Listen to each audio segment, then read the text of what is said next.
Here we are. Tom McSorley, thank you very much for being here. Well, not here, there, but with us. It's an honor, and even in a virtual world, it's still an honor to be with you. So thank you for inviting me. Well, you have been a friend of Revista Latinoamericana for all the years that we've been talking, and the festival has been playing since 1997, but I think this is our sixth interview. I think so. Yeah, it's been good. I mean, we are friends of you and you're friends of us, so it's a beautiful friendship. That's perfect. So tell us everything about the 24th Latin American Film Festival. Well, it is, of course, because of our times. Our times are getting better, though, which is good. As you remember, the 24th was supposed to happen last year in April, and of course we couldn't have it, and we didn't have the technology yet to put it online, so we had to cancel it, unfortunately. So we're thrilled that we've had this now for almost, well, our first thing was in late May last year when we were actually online. So we've at the CFI, we've been able to migrate our programming online, Animation Festival, European Union Festival, and now Latin America, and our IFO as well, of course. So we're thrilled to bring the LAFF back because I really miss it. It's one of my favorite festivals of the year. And of course, I miss the personal, social fiesta atmosphere of it.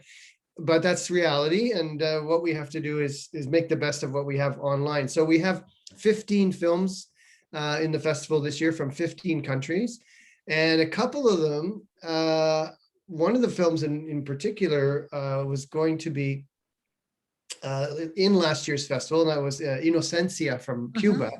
So I'm glad that it's in this festival. Yeah, we could bring it forward. A couple of films we've been able to do that with. So yeah, 15 films. We have documentaries. We have an animation feature for families, for the kids. We have historical drama. A couple of those actually really interesting historical dramas from Central America mostly. And we have the usual. We have comedy from Argentina. We have psychological drama. We have amazing stuff. And again, as I always say every year, we always want to make a festival that has different kinds of films in it. And I think this year's LAFF has something for every taste. It's not, some of it's not for everybody, but you know, everybody can find something in the 15 films, I hope, that will attract them and bring them into the festival. Yeah, I cannot wait. I went through all of them. I have my tickets. So that's great. I appreciate your support. That there are a lot of topics and different genres, and the directors are amazing. So are you going to have directors answering some questions from the audience or from you, the Canadian Film Institute? Yes, we are. In fact, that's one of the, strangely to say this, but one of the benefits of COVID for the film festival world is that we can actually now have more of those because we don't have to bring people to Ottawa physically, which we couldn't afford anyway. The festival's budget wouldn't allow that. But now we can do more of the talks with the directors from their homes. And I've been recording them all week like this on Zoom. And we have 4, and we have another 4 coming next week. So of the 15 films, at least 8 of them will have Q&As with the film creators, which for me is so much fun as a programmer because I love the films that I often never get to meet these people, you know, unless they come to the city. So this is a way I've been able to meet online all of these amazing artists that otherwise I wouldn't have talked to. So that for me is part of of course, it's part of the festival appeal, I hope, for audiences, that they can watch the film and then hear about the making of it by the director. But for me, just as like a spiritual nourishment, you know, to talk to the filmmaker directly, and they're a lot of fun to talk to. You know, they're really good, down to earth people, and you saw that in IFO with Leticia Tonos as the Dominican Republican filmmaker. So that's an aspect of the festival.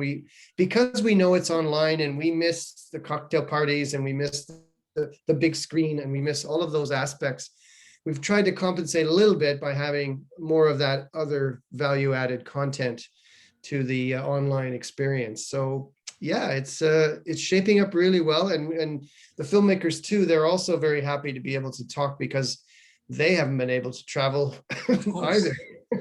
And they like the idea that that people will be able to hear them speak. These are usually 15 to 25-minute long conversations. Yes. And I just had one with Paz Garcia Diego, who's the Oh, screenwriter. México. Yes. El diablo entre las piernas. That's right. Lipstick. Devil Between the Legs, which will be like the closing film of the festival.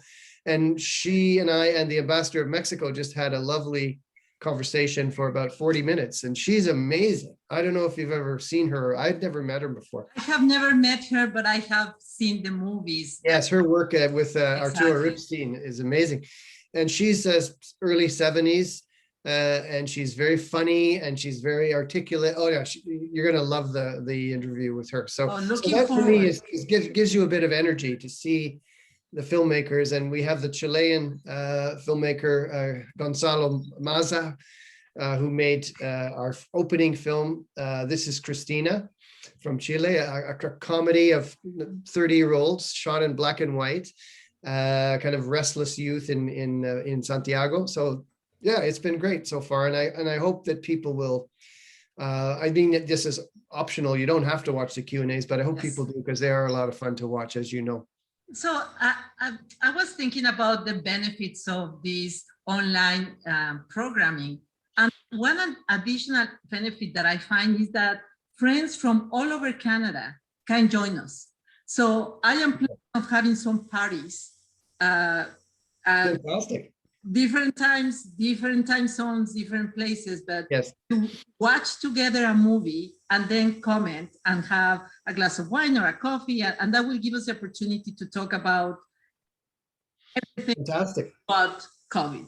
Yes, that's a great idea, and I'm glad you brought that up. That it is a festival which only used to be in Ottawa, because when it was a live festival, and we, so now we have it across Canada. So all of your Latino friends and communities all over the country are able to go to the CFI website and buy a ticket and participate. So that is a real benefit of this technology that, of course, we missed the actual event, yes. But it's great that, like you say, you can actually reach out to people and they can watch, you can tell them about it if you went to the real festival or live festival, but they wouldn't be able to see it. And now you can share that, the film, wherever they live. So to me, that's been a great, exciting development for us as an organization, because we can reach more people with our programming. And that's really what we want, is more people to at least, what's the CFI? I've never heard of this place. And then suddenly it's like, oh, they do all these festivals. And so, that's it's a very paradoxical thing to call the pandemic a blessing, because it isn't, but it's like the strange bonus for us as an organization is to have access to more people, potentially to see the work that we present, because we're so excited to present it ourselves, that the more people who see it, the better. So that's I know that the Latin American community look forward to watch some of these movies, because, for instance, I really like Ripstein. I have memories of his films when I was in Mexico, but I haven't watched this one. So it's like, oh, that's fantastic. But also, for some friends that don't speak Spanish, the subtitles are great. Yes. I find that the technology to access the films, the quality of the image and the sound are perfect. So I am encouraging people really to join, to go buy the ticket and enjoy the experience of bringing those countries, pieces to their homes. I absolutely agree, and it's user friendly. Our platform, it's more and more easy to do it. There's nothing intimidating about it. I think that's great, and to bring in more people, however we would want to, in the live event world, is very, very challenging. So this is, just getting the word out sometimes is enough, and people will go to the website and oh my God, there's a film from Guatemala, I'm going to go watch that or whatever. So yeah, we're excited and ready to launch on May 7th. So this is fun. Yes, from the 7th to the 14th of May. That's correct. Yes. And the audience have the opportunity to, it has a window of 48 hours to watch the movie. Yes, that's right. That is unlocked is 24 hours to complete. Exactly. So you have lots of flexibility. Mm-hmm. And that people seem to like that too, that they can choose when to put this time aside to go to watch their film, because as you know, in real world, you have to go to the theater at a certain time and there's no second chance. So this is it is really great. I mean, for us, we had, as I mentioned, the Animation Festival, EU Festival, IFO, that for us is exciting because in the live event world, you really do have to, scheduling is different and other people's schedules are different, and you have to, you look at the event totally differently. With online, people have a lot more latitude.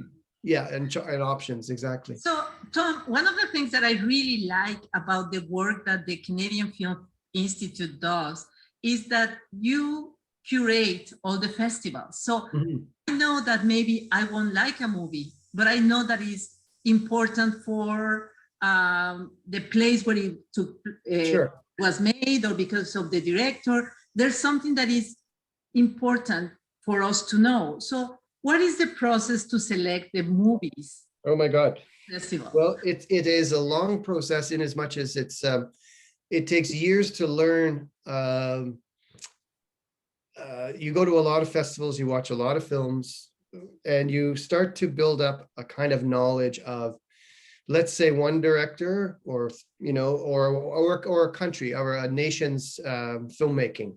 You get to know it, and it takes a lot of investment of time. And so you go to a festival, and whatever festival it is, every year for years and years, and you start to develop this sense of what's going on in a country. And then you also know from, and this is guesswork to a degree, it's not a science, it's an art, that you've shown films in the past. For example, we've shown Ripstein in the past LAFFs, and you get a sense of the audience here in Ottawa, if they like it, or at least if they may not like it, but they admire it, or they find it valuable, So you start to program work that you like as a programmer, like you embrace, and you want to share. It's like, your favorite food or your favorite wine, you want to share it with someone. Hey, you should try this, Yes. The same idea. And so that's kind of the guiding principle. As I said, it's not a science or anything. And every year, which is the beauty of it too, like wine, every year is different, every vintage. Some years are better than others. And some years you get an amazing crop of great films, and some years it's, it's up and down. And that's just part of the reality of human expression. So every year is the same sort of model. Well, not now with online, but you know what I mean? It's the same sort of idea, but the content changes every year. And for me, that's the most exciting part of my job, is to be exposed to this stuff at other festivals and say, oh my God, we have to show that at LAFF, because when I saw the Ripstein in Toronto I'd probably show his films anyway. He's a master, but I saw the film in Toronto in 2019 and at the festival there, in a big theater, beautiful black and white psychological drama about this old couple. Amazing film. And we tried to get it at IFO. In fact, we had it at IFO, the first one, which we had to cancel back in March 2020. So yeah, damn, we would have had Pass. They would have come to Ottawa as well. Pass and Arturo were both planning to come up to Ottawa to be at the screening, and of course everything changed. But so I'm really, really thrilled that we have it finally in our festival, and that goes, all the way down the line. You look at films from Central America, for example, that are very small film industries. They don't produce a lot of films, but sometimes the films are a little more commercial and maybe maybe not my taste. On the other hand, it's important to show what's happening there. Exactly. The festival has a responsibility not just show what the director likes, but to show all kinds of different filmmaking styles, because it's true to the nation where it's coming from. And that, that's the balance that we like to strike. Of course, you want art cinema and, the masters of cinematic art, but you also got to show popular stuff, because audiences like popular stuff, and popular stuff sometimes is really good. So, the Argentine film Super Crazy. I love the title, because in Spanish is Re Loca. Re Loca, yeah. So it's a film. It's a film that is very light, and again, that's what you want to play beside something like Devil Between the Legs, which is very, very heavy. So you try to find a balance, and the process is, like, I have to say, it's constant, because we have the rules in our festival are flexible. The film doesn't have to be brand new. It can be as old as 3 years. In some cases, we make exceptions, and even older than that. As long as it hasn't played in Ottawa, it's still a great film. But it's, most festivals, it's got to be brand new, or they don't consider it. But so that's, again, that idea that you've been looking at films for years, and that film from 2018 from Brazil or wherever, that was great, and it's never opened up, and then we can still show it. So it's that kind of accumulated knowledge of stuff that really guides the programming of all of our festivals. Really, all of our programming team, they see a lot of stuff, and we all make sure we discuss balancing the festival in terms of tone and in terms of all kinds of factors. Topics, yes. Yeah, topics, exactly. And it's a wide open field, because we don't have a thematic focus. It's more, but then you get, this, not randomly totally, but kind of, that suddenly you get, we have 3 historical dramas set in the 19th I noticed that too. Yeah. So that's kind of cool. So you meant, and we also deal with embassies. We also collaborate with embassies on securing the rights to the films and making recommendations. And also, they've been very helpful in setting up interviews with filmmakers. I was going to ask you, because you mentioned that you had the interview with the ambassador of Mexico. So yes. I ask you, what is the role of the embassies of the diplomats here? Well, it's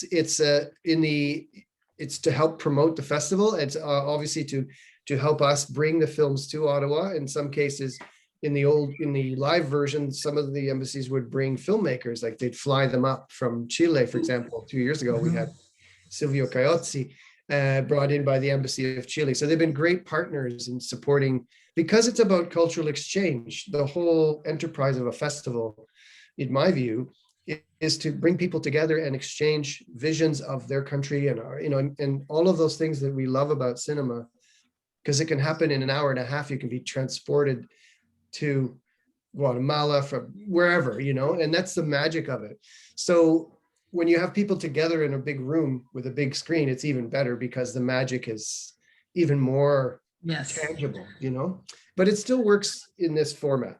But so the embassies are really important partners in our festival, and they have been since the beginning of the festival in '97. And the Grula, everybody is really, really enthusiastic about it, which is very gratifying for us at the CFI, because we need the support of everybody, and we're here in a way just to I don't know. It's funny. It's a funny job to have, but it's here to celebrate the achievement of filmmakers in Latin America, and to bring them and their work, which probably wouldn't be seen any other way, to the audience here. And now with this online version across Canada. So that's just another little, you just push the door open a little bit each time, and then you never know what'll happen. So that's really the goal, is not to become anything mighty. It's more like, how do we share this amazing work that we've seen with other people?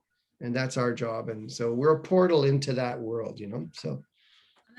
We think that you have done a great job about that, because, as you know, this is the only English interview that we have done for Revista Latinoamericana.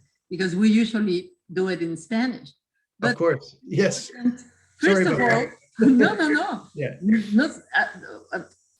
It's very important for us because it's an opportunity for people that are learning the language, that want to know more about Latin America, to get the real stuff. Yes, exactly. On their real language. Even myself, I hear words that, oh, I don't know what's that. Oh, because, language is alive, so it changes. Yes, that's right. Yeah. So this is a great opportunity to share that for us, the people that speak Spanish. It's a great opportunity to also practice and to listen to different accents. Of course, yeah. You are doing a great job with the festival. Well, thank you. I appreciate that. So it's going to take place again from the 7th to the 4th. How can we get tickets? Go to the Canadian Film Festival?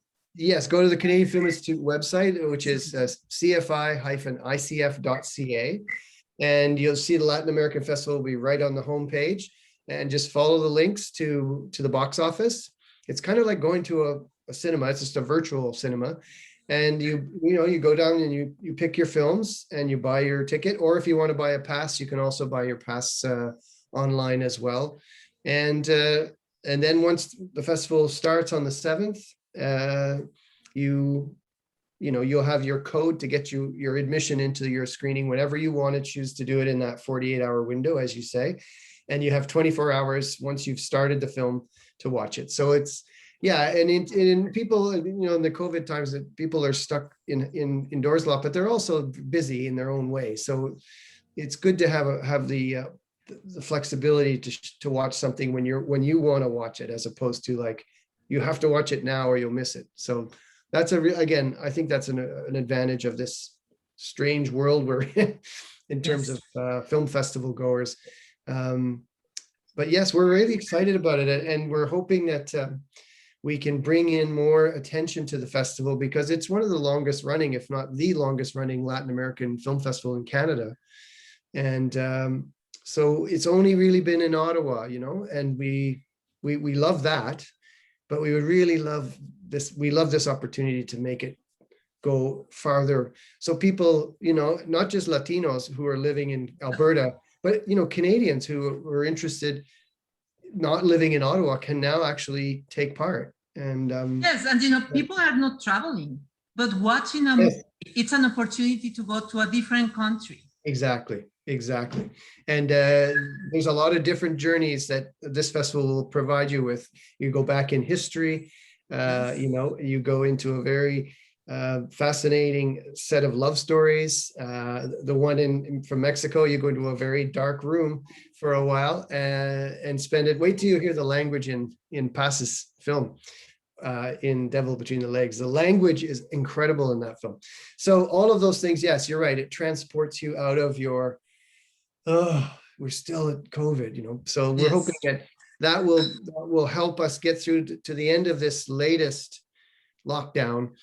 And maybe by May 20th, and the festival will be over, maybe then things will be starting to get better. And I think with vaccinations and everything, maybe, we can finally come out of the house. Yes, and get together. So we stay in the house one more week for the festival. Exactly. So we look forward to have the opportunity to meet again, to enjoy a glass of wine. Yes. Enjoy some of the foods that sometimes the embassies provide. That's right. Absolutely. Yes. But in the meantime, it will be a great opportunity to share with our friends all over the country. We are sure that it will be a success. Thank you for all the work you do, Tom. Tom McSorley, Executive Director of the Canadian Film Institute. Thank you again for being such a good friend of ours and for giving us this information and these little tips about the Latin American Film Festival that takes place in Canada in its 24th edition. Thank you again. Thank you so much for having me. We'll see you virtually at the festival. See you then. Yes.